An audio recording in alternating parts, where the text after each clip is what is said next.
Hi, welcome back to my channel. This is going to be the third video out, and I have some unfortunate news related to making this third episode. Um, as a reminder, we began creating social media application using Android Studio, and I, st in the morning, I started to record the video. I successfully finished it. It was long enough. It was 1 hour and a half of coding. We had so many bugs related to the work of Android Studio, uh, and I was actually trying to fix all these bugs. Eventually, we end up updating the Android Studio to the newest possible version. Um, but the sound cracked up. The, the sound was terrible. 1 hour and a half of content was literally gone because of some. I wouldn't say it was a background noise, rather, it was a foreground noise.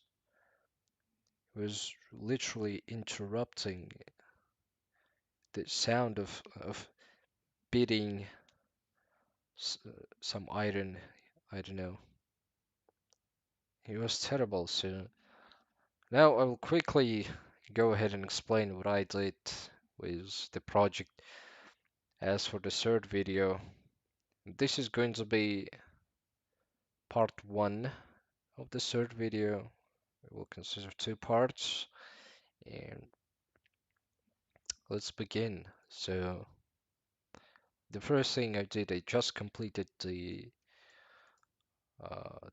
the login method because I didn't complete it on the previous video. I just wrote uh, this login method. Uh, you may go ahead and take a look. It is exactly, I would say exactly, but it's pretty identical to the register method that we wrote in the second episode, um, except for some details. I'm checking here if our login query is successfully executed. I'm going to store the user data in an array and send it as a response amongst the error value, which is being a Boolean type value, true or false. So I also wrote a method to get the user details, the user data, by its email, wrote it in queries. So what I did is, as by default you prepare this SQL query and you bin the parameters as since our question mark is not identified, and we execute it. As we execute it, we have to store the value of received data somewhere. So to do that, I used, first of all, binned result method, which bins um, the received back data into whatever variables that you make inside. So the amount of variables should be identical to the amount of data received. Since it is being an array, I fetched it. I created also uh, a new array of user called user, and I stored the values of the result into these two variables. And of course, I returned user as an array. That's simply what I did um, for this PHP script overall. But I'm going to add a bit more, something something more that we haven't done on the previous episode, but I've discussed about it, that we would like to receive back the data of the user and send it to the client so that we wouldn't access it from For example, main activity after signing up or signing in. So that will kill two rabbits with one shot, right? Um, when the user is successfully created, we are going to, I'm just gonna copy this and paste here. But if the user creation has failed, it is going to display error, and the user exists can display error. Right. I'm gonna save that. Don't forget to always save your projects by pressing Ctrl S. Okay. Um, that's all I did for the PHP side, and now we're moving back to the Android Studio side. Here I've faced many issues that I'm going to discuss now. Um, I'm going to discuss it now. The first issue uh, that I've met with is the SDK issue. You see, on Android Studio versions like Chimpank or even lower, you'll face an issue that if you type 33 or higher value for compile SDK or target SDK, you will basically your Android's attributes, the half of this will be gone, and it will be the half of these attributes would be unrecognizable for the Android Studio. Uh, and I've noticed that when you do that, will also you would not have suggestions. So I wouldn't, for example, type ID and have no, let me use this. Type an ID and would have Android ID attribute as a suggestion. I would not have that. The Android Studio would not recognize half of these attributes. That was the problem. So I've looked up a little bit in Google. That's what we do. And the solution was that I don't know what was the solution, but um, the Android Studio team, the developers team, they fixed it in Android Studio. Uh, was There was Dolphin and higher. So I had to update the version of my Android Studio. So in order to update the version of your Android Studio, if you have some old versions, you go to help and you just press check for updates. That's it. And on the bottom right quarter uh, of your Android Studio, you'll have a notification. So whenever the updates are checked, you may press download and restart the Android Studio. So currently the version of Android Studio that I have is uh, Electric Eel. This is the latest Android Studio. So basically there are some changes, many bug fixes. The most noticeable change that I saw is a new logcat, which would be interesting. We'll talk about it on the future videos.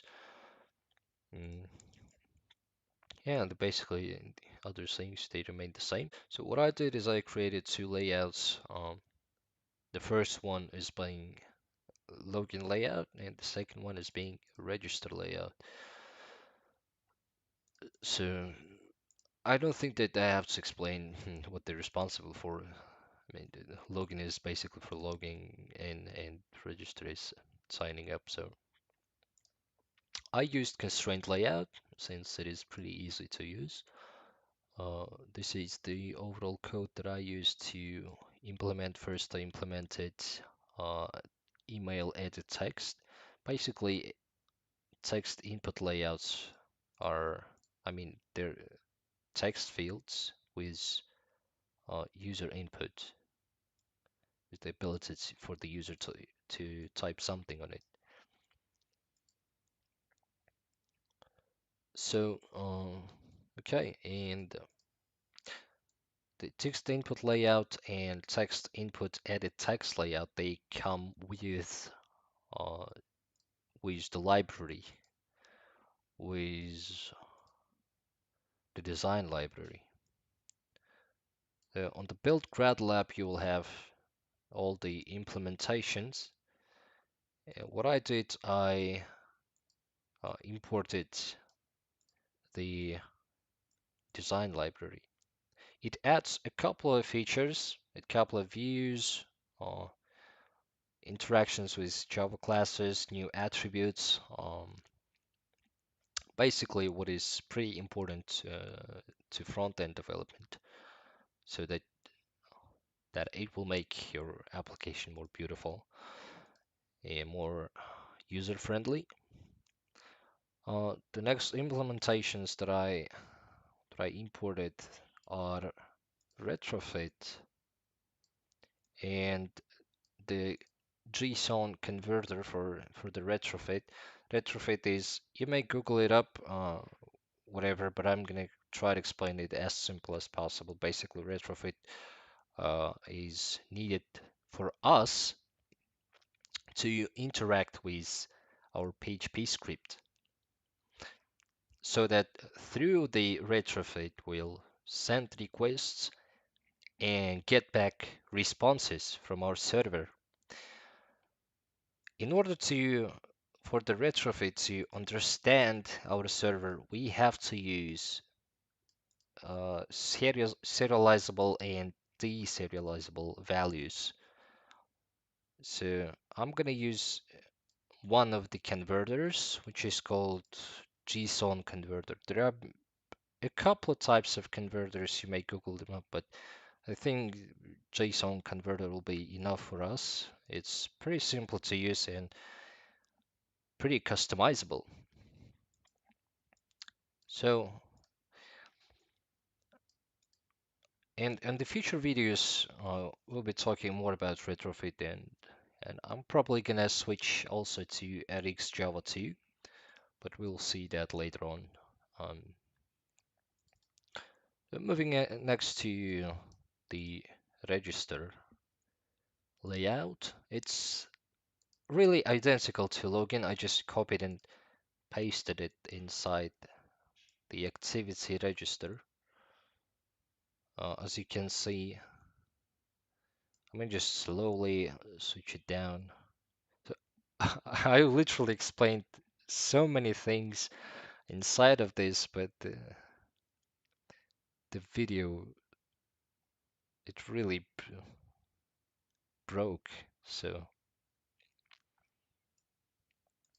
but these attributes and working with these layouts, views, is not over. On the next videos, we'll also have to write these, um, design all these values inside the layouts. So I will explain it again on the next videos, or maybe I will be explaining it over and over again as we use it.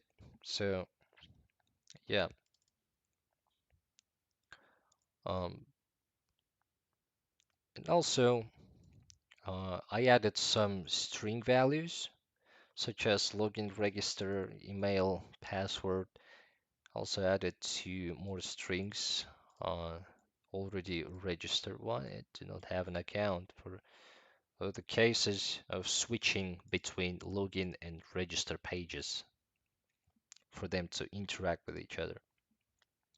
And I also added a couple of dimensions. As a reminder, all these value files, strings, and dimens, they're stored inside values package. So I added medium-sized text and the small size for the text, and value them as 10 SB and 20 SB. And also remember that SB goes for the text and TP goes for views. Also added a couple of icons, the log icon and the message icon. I explained how to import Google-based icons on the previous video. I think it was on the first video. That was quite it for the part one. Since there were many attributes, the video went for so long and eventually, unfortunately, it broke. So on the next video, which is going to be the part two of episode three of um, our adventure in creating social media applications using Android Studio, we'll discuss Java classes, and I hope that we'll finish login and register pages, give them a bit of a functionality, and we'll work with retrofit. And if you want, guys, I may actually import Java and use also that, but I think that would not be necessary since it is basically saves a couple lines of code. Yeah, basically that's it for today. Thank you very much, and I apologize for the sound cracked up. And the next video is going to be a pretty long video since we're going to complete uh, these two parts and prepare to um, create the re-implement the main activity inside our application. So thanks for watching this video. I have my Patreon page and my Discord channel. May subscribe to them. Uh, See you guys next video. Have a good day.